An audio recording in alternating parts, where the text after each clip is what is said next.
pasal jadi Kedah, ada satu yang begitu sinkronis Pulau Pinang. Sebelum Kedah, Pinang. Maka itu lihat ramai dan banyak reaksi panas. Daripada mereka yang berkesan dengan apa yang isu yang Abang Muhammad Nasir bawa berkenaan dengan Pinang ini. Kami tak ada tersimpulkan sikit tentang tuntutan Kedah terhadap Pinang supaya dia boleh memberikan kesedaran yang lebih besar tentang kenapa Datuk Seri orang yang bagi saya mencetuskan gagasan bahawa Pulau Pinang inilah hak milik Kedah dan perlu dikembalikan kepada Kedah dan disokong oleh Tuan Sultan. Jadi apa komen Datuk Seri tentang isu ini? Oleh kerana negara ini pernah dijajah dan penjajah itu telah melaksanakan semua apa yang mereka kehendaki berbanding negeri-negeri jiran yang telah memperolehi kemerdekaan sekitar tahun 45. Indonesia 45, Pakistan, India 47, India 45, kemudian itu pecah pada Pakistan pada tahun 47. Ini semua di bawah British. Kita 10 tahun kemudian ni kerana British mengambil masa yang diperlukan lah untuk cukup bagi mereka settlekan semua isu-isu yang diperlukan oleh British supaya mereka boleh selamatkan apa yang telah mereka lakukan kerosakan. Ditutup kerosakan membawa begitu ramai migran masuk ke tanah Melayu ini dengan memaksa mereka diterima sebagai rakyat Malaysia.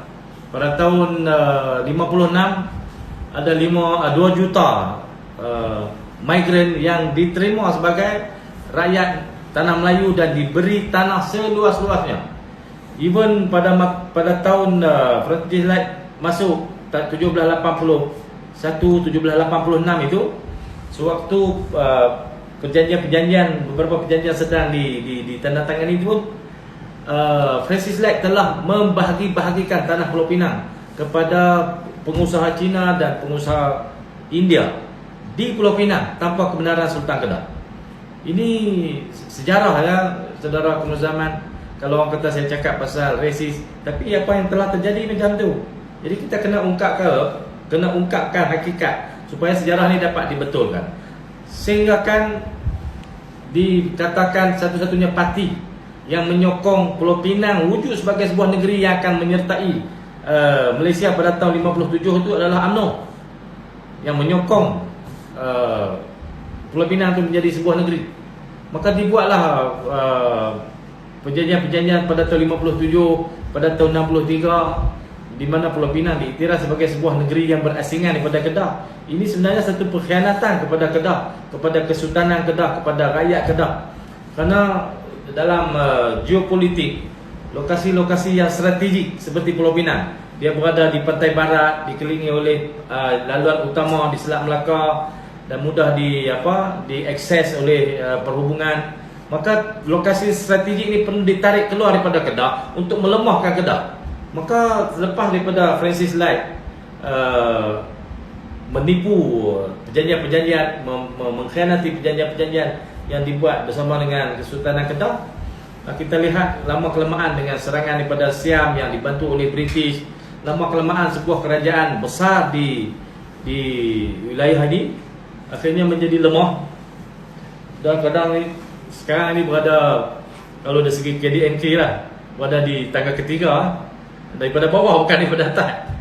Kerana lokasi-lokasi strategik ini telah dipecah belah, dibahagi-bahagikan kepada toke-toke, dan sebuah wilayah yang paling strategik telah diasingkan menjadi sebuah negeri lain. Ini satu pengkhianatan kepada Kedah, dan sejarah itu ditulis secara palsu. Keadaan pembohongan-pembohongan ini membawa kepada pembentukan geografi yang berdasarkan sejarah yang direka. Sebenarnya hal itu masih ada ruang untuk diperbetulkan, dan pembetulan itu saya yakin dapat dilakukan dengan kajian-kajian yang munasabah